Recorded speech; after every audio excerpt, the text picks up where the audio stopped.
Welcome to the Celebrity Estates Wills of the Rich and Famous podcast. In this podcast, we break down high-profile celebrity estate planning cases for advisors and their clients. Most celebrity estate catastrophes are based on the same issues that everyday people face, just with the volume turned up. Our goal is to identify and extract the individual estate planning issues that lie at the heart of each story.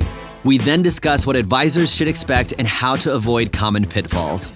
Hosted by wealthmanagement.com senior editor David Lenok.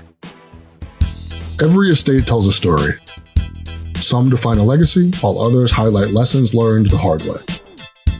To avoid costly planning pitfall, trust companies, banks, and wealth management firms rely on the full suite of modern solutions from SS&C Black Diamond Trust Services.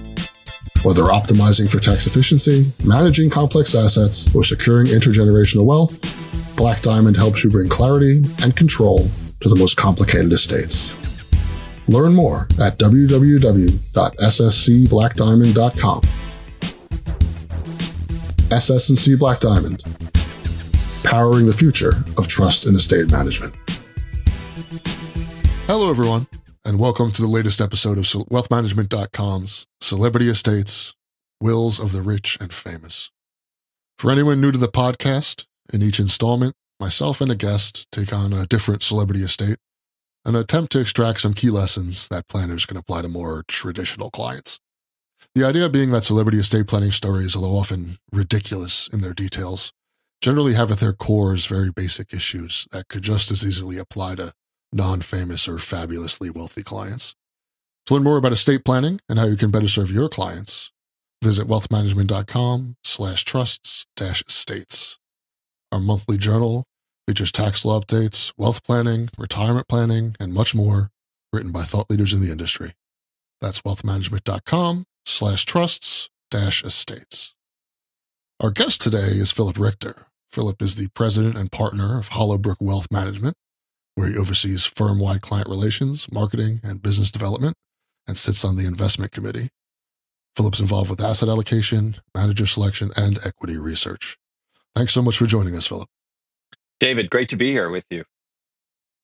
Now, the subject of today's episode is philanthropy broadly, which can go in many directions in terms of celebrity stories, but we're going to go big, the biggest possible, basically. The Giving Pledge. The Giving Pledge is a charitable campaign founded by Bill Gates, Melinda French Gates, and Warren Buffett to encourage wealthy people to contribute a majority of their wealth to philanthropic causes. As of October 2025, it has over 250 signatories from 30 countries, most of which are billionaires, and it's a total pledge worth of $600 million, although we'll see with pledges how much that actually is, as we'll get into. The organization's stated goal is to inspire the wealthy people of the world to give at least half their net worth to philanthropy, either during their life or at death. The pledge is a public gesture of intention to give, not a legal contract. This is very important. On the Giving Pledge's website, each individual or couple gets to write a letter explaining why they chose to give. But for that aforementioned reason, the initiative has also attracted criticism from journalists, watchdog groups, members of the philanthropic sector for its sort of voluntary and non-binding nature, accusing it of being a little performative since there's no sort of mechanism to verify or enforce a commitment. Commentators note that some signatories gain public recognition without necessarily donating anything. And many participants have actually seen their net worth increase since joining as opposed to go down. According to 2025 analysis by the Institute for Policy Studies, the 32 original U.S. pledgers who remain billionaires have collectively become about 166% wealthier since signing on in 2010. According to the study, just 8 of 22 pledgers who have since died actually gave away enough to meet the half of wealth pledge on their death.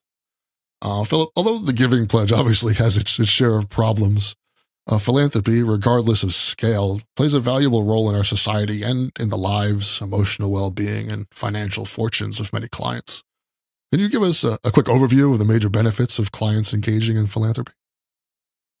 Yeah, David, I think, and this is a really important topic in our business at Hollow Brook Wealth Management when we work with our families and individuals about planning for the future. And really, at the end of the day, estate planning, call it what you want, inheritance, philanthropy, giving, if it's done right, it can really help everybody, every stakeholder at hand here. So, for example, a family that has a thoughtful and inclusive plan for giving, for legacy, for you tie in inheritance and how the kids will handle that. You can include all the stakeholders. So you're helping the receiving entities by increasing their balance sheets and their ability to do good works, whether it's a hospital or a college or any kind of organization. Um, you're also helping bring families together to plan how are you going to be giving, not just thinking about your parents and their the great assumption is that parents predecease kids. It doesn't always happen that way, but working with your parents while they're alive to come up with plans, and then helping kids in later generations down the line work together to have a philanthropic mindset in their family.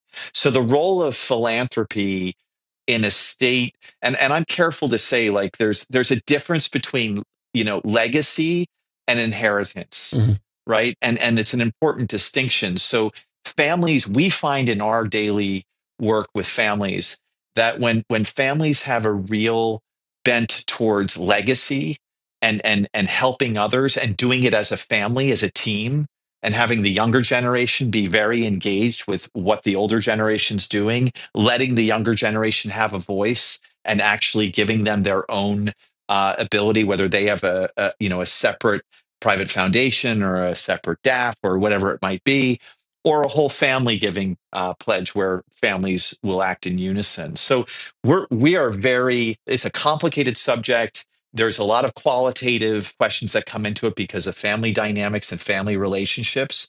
But at the whole of it, it's such an important topic, particularly in this era where there are a lot of big problems to solve, and younger generations feel very, very strongly about certain topics and helping the whole.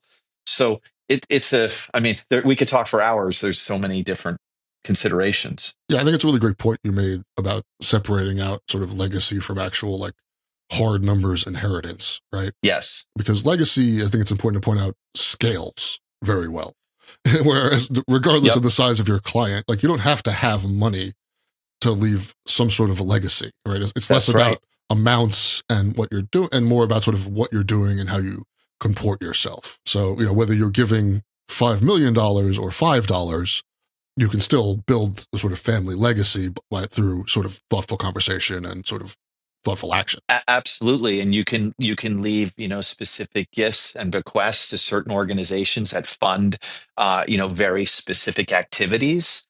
Right, that's one way to leave a legacy if you're doing a smaller gift. So there's a lot of different things. I mean, we are seeing in our business a huge rise in the priority of modern estate planning, thoughtful philanthropy, purpose-driven legacy, where this can actually articulate a value across all the generations of a given family if it's that big, or if it's an individual, a priority to do something either now while they're alive or later after death or both, right? And so I think it's actually a really great byproduct out of the wealth that's been created over the last 2 decades, which has been extraordinary when you look at Mhm. market returns and the size of the monetary system and globalization and so forth. So the giving pledge, the large pledge you mentioned early on, is really a function of global prosperity and those that have been wildly successful,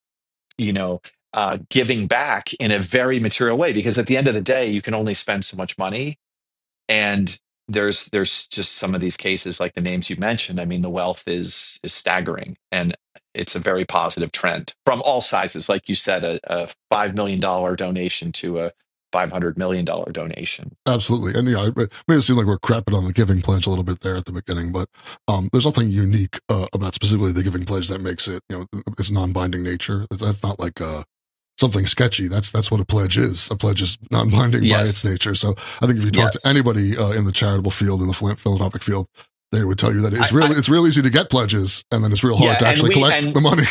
yeah, and we work with families of that stature, right, who are actually involved on the periphery of all this. And let's be realistic, right?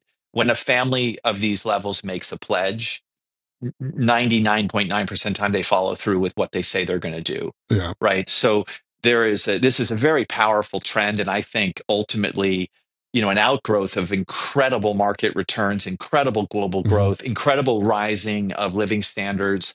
And ultimately, what the Gates family is doing, what Warren Buffett's family is doing, what all these other families are doing is very, very impactful, very positive. Mhm. So, the decision to give, right, to engage in philanthropy is one thing. And then that begets another decision in terms of how to Yep. give. So what are some of the options out there, at least the reasonable ones for how to sort of engage in philanthropy? Yeah, I mean, I think, the how starts really with finding things that are important to you or your family and doing the work to actually, many families have organizations they've been involved with for decades, and they tend to give to those organizations mostly because they always have. Mhm. As families get wealthier and things get more complex, you start to look outside of those circles and say to yourself, well, maybe we should do a little bit of work and understand what other competing charities are out there, or what other opportunities there are outside of our comfort zone to do things in different areas. Again, this depends on size and scope and priorities of a given individual or family. But I think that's, an important place to start, and making sure that the charities that you're giving to are, really what they say they are. Mhm. How are they rated on Charity Navigator? All of that. I mean, so that's maybe not so much the how, but that's a little bit of the beginning of the how. And then it obviously gets into process. And there's lots of ways that you can structure philanthropy in an estate plan. I mean, at the very simplest level, you can do a donor advised fund, right, where you can gift appreciated securities or cash, and then you can make gifts over time. There's no forced amount of where it goes or the percent or et cetera.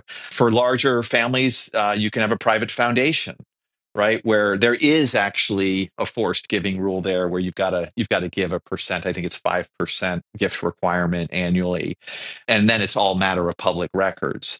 And then, I guess the third one that's a possibility in this how category is charitable trusts, right, where you can gift any type of appreciated asset, and then you can live off income streams after a gift. There's this is often used where there's no heirs. It's a very widely used tool. So those are some of the kind of hows on technically how you would do it. For us at Hollowbrook, one of the big things is getting families in sync and getting together to think about this as a whole. And it's often a great way to educate the next generation about the responsibility and the fiduciary responsibility that comes with having wealth to begin with. Mhm. And that gets back to sort of what we talked about earlier, which is, you know, legacy versus inheritance, and inheritance versus estate planning, versus giving and philanthropy. So it's a chance to educate the younger generation. There's multiple paths in structuring an estate plan for philanthropy, whether it's a DAF or a private foundation or charitable trust. It's a lot to consider, David. Yeah. I think one of the more interesting, aspects of philanthropy is that sort of, intra-family effect it can have, right? In terms of both building legacy and in just sort of being a conversation starter and, bridging, generation gaps that are sort of, I think we just have like a major generation problem in all walks of life at this point, right? Yes, I mean, for if you talk to sure. financial advisors, they have problems reaching next gen clients and finding next gen successor advisors. And then you talk to families and, they don't have an easy time talking to the next generation. And this is one of the ways, the more elegant ways, I think, to grease the wheels a little bit Yep. of intergenerational conversation. For sure. And we're seeing on the intergenerational side, I mean, we're seeing a lot of our, the descendants of the families we work for are very passionate about impact investing and mission related investments, right? In the portfolio itself, but then also in the charities in which these funds are invested in. Mhm. So when a family makes a commitment to a given organization, those monies have to be invested. And so you can overcomplicate all this all you want, but these are some of the issues when you think about generational items in relation to philanthropic giving and legacy, where, if you're going to gift $5 million to a certain charity, the younger generations may ask, well, how is my money going to be invested? Mhm. And they may not want it invested in defense, or they may not want it invested in oil and gas or tobacco or things of that sort. It's all going to So Philip Morris, right? right, exactly. So these are all things like, as wealth managers today, the modern wealth manager has to really address this philanthropic issue. And what we're finding, which is such a positive development, is that not only parents and kind of leaders of the family are more and more interested in giving, but kids and the younger generations are starting to participate more.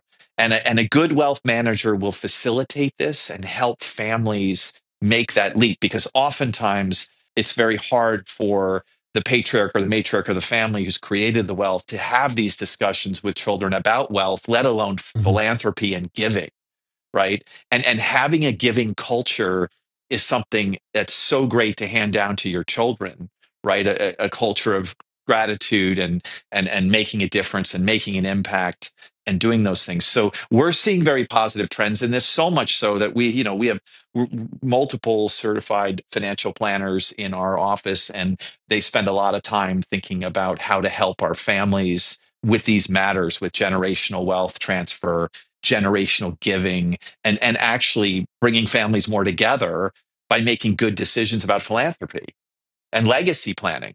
Yeah, absolutely. And I think, you mentioned advisors who can act as sort of the moderator for these conversations. I think it's an important aspect to remember, that you are the family's advisor. It's very easy to fall That's into that right. sort of like old time, it used to be sort of husband and wife, right back in a million years ago, where it was like, Yep, yes, technically I'm both their advisor, but the husband's the one who makes the money. He's the only one I talk to. So the wife that's kind of right. doesn't get respect and doesn't get as much information or as much care. And that can't really, now it would be sort of the younger generation. And that it can't really be the case if you want, to actually pass on this legacy and not just have it be, a cudgel. Because it can just as Yeah, easily that's turn that's into that, so right, given the David. highly personal nature of what we're talking about. That's so right. I mean, we spend a lot of time trying to educate the younger generation of families, and that can be just sharing a book with them, or having a call, or talking through some investment logic and including them in the process. And we're finding more and more families are willing to share these things with their kids, because the last thing you want is a situation when they're 25 as adults and they don't know how the family's been giving money away. They don't know how the family invests their capital. They don't know how the parents are thinking about legacy and giving or inheritance at all. So there's a shift here. We all know about the generational transfer that's happening right before our very eyes, where you're getting, a massive amount of capital is moving hands to the next generation over the next decade. And a big part of that is going to be, how is philanthropy and legacy planning engaged in that? Hmm. How is it thought about? So it's an exciting time Yeah, in the world of financial planning in investments for companies like Hollow Brook, but then also in a next generation sense, treating that next generation as capable adults who have judgment and have impact on how the family's going to manage their wealth and steward their philanthropic endeavors. yeah, absolutely. And to keep things a two-way street, right? I mean, you have to, not just give things down to them, but also listen to how they want them given down to them. I That's don't know right. if I could put that better, but No, that's right. it's Totally. oftentimes, I'm sure you've had this happen in your practice where you parents sort of successfully raise philanthropic children. They've done a great job and they've passed on that philanthropic legacy to their kids. But they've maybe become very attached to a certain specific item where they have maybe a foundation even. And then they just assumed the kids, because they're charitable kids, they know they've done that the kids are going to be as passionate about the exact That's same right. area as the parents are. And a lot of times, even with, charitable kids, parents can kind of dump something in their laps that, because they don't necessarily care about that specific charity, or they think differently than their parents about that specific charity, can become more of a burden really than a legacy. That's right. I mean, we all know families have conflicts, right? Hmm. And children's views on things may not be shared with the parents. or other family members. So you're right. It's a really important distinction.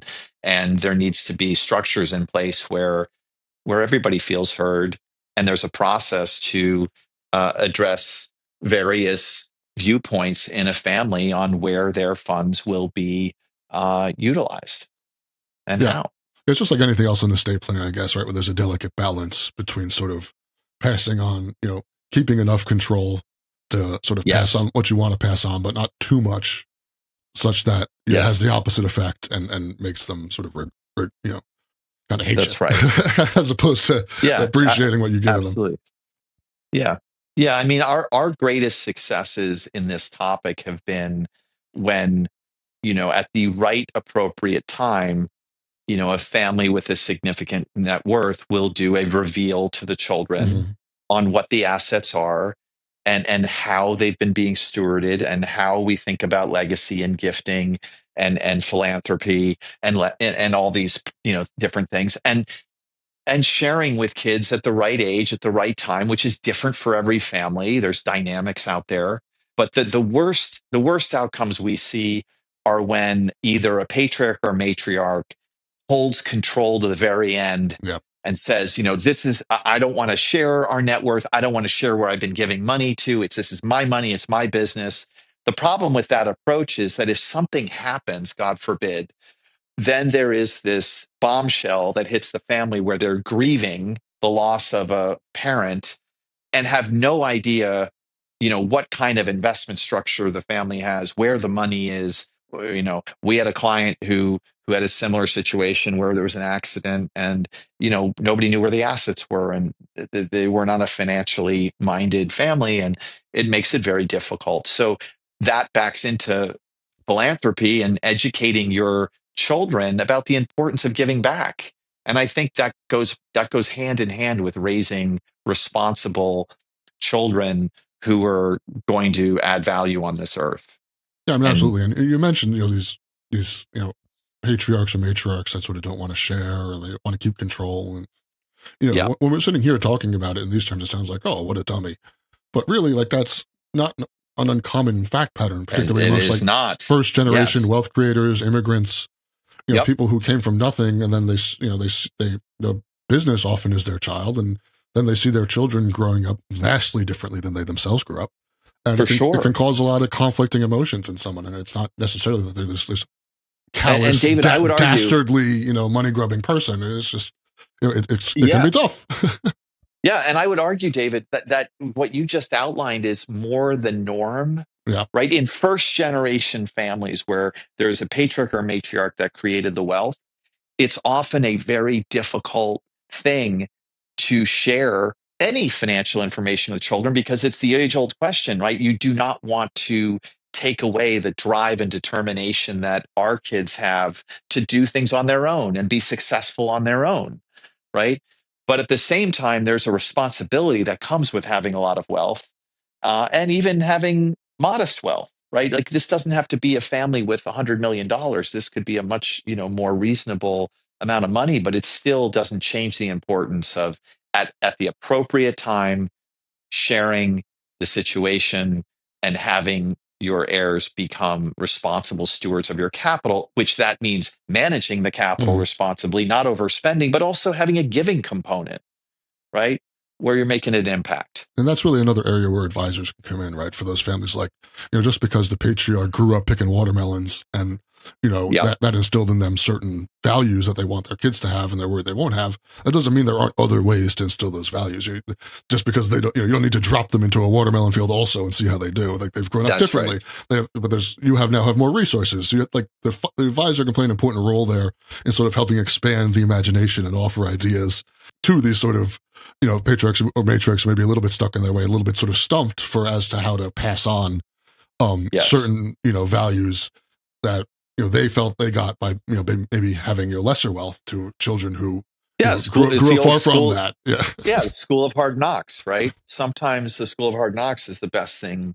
It's launched many of our successful stories in America, right? So it's an understandable defense mechanism, but in the modern world that we live in, there needs to be communication And that's a priority for us as wealth managers for families we work with, and helping families work together on these things Absolutely. at the right time. So Yep.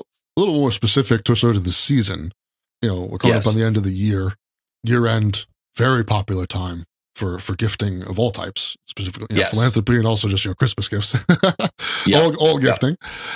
Do you have any interesting techniques or some interesting tips or interesting opportunities specific to sort of year end philanthropy and giving? Yeah, for sure. Yeah, I mean, obviously we've had the lifetime gift exemption. That question now is off the table. There was a lot of wrangling with trust and estate attorneys if that would be reduced back to the pre-Trump era.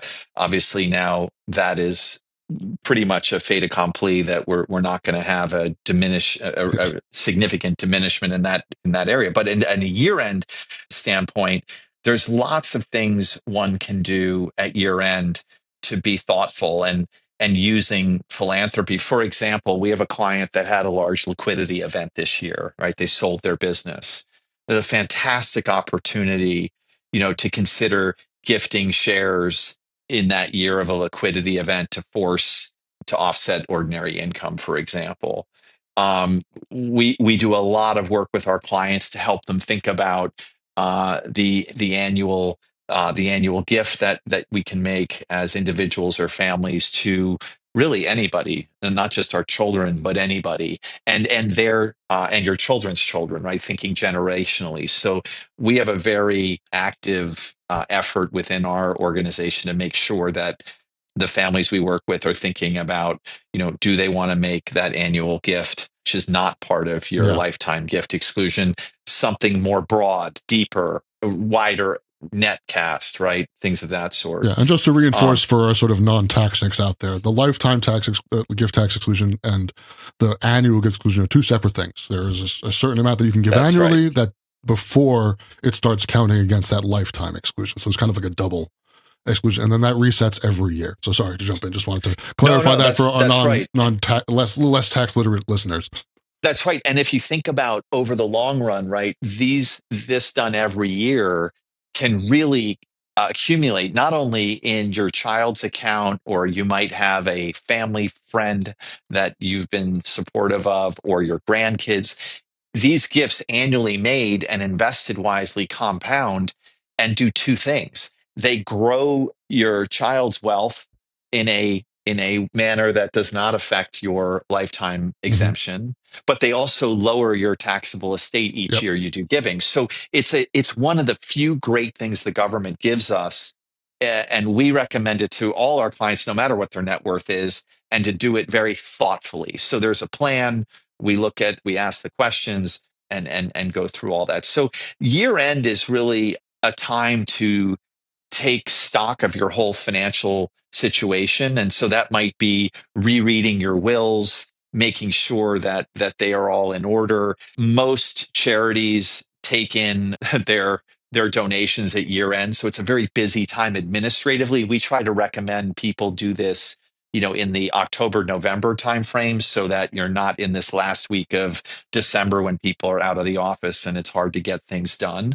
But also kind of, thinking about, are there tax law changes? In speaking with your trust and estate attorney, are there any tax changes that might impact you that you should do something this year instead of waiting any longer? The big one obviously is off the table right now, but it's important, right?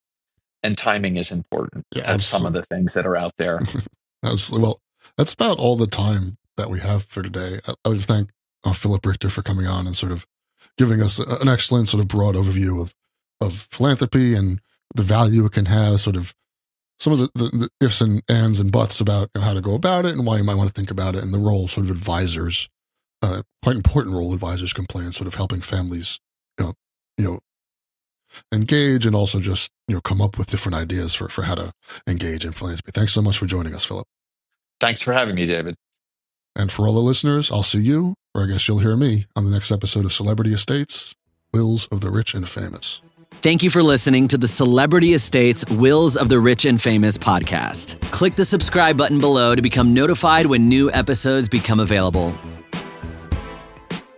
The information covered and posted represents the views and opinions of the guest and does not necessarily represent the views or opinions of informawealthmanagement.com. The content has been made available for informational and educational purposes only. The content is not intended to be a substitute for professional investing advice. Always seek the advice of your financial advisor or other qualified financial service provider with any questions you may have regarding your investment planning.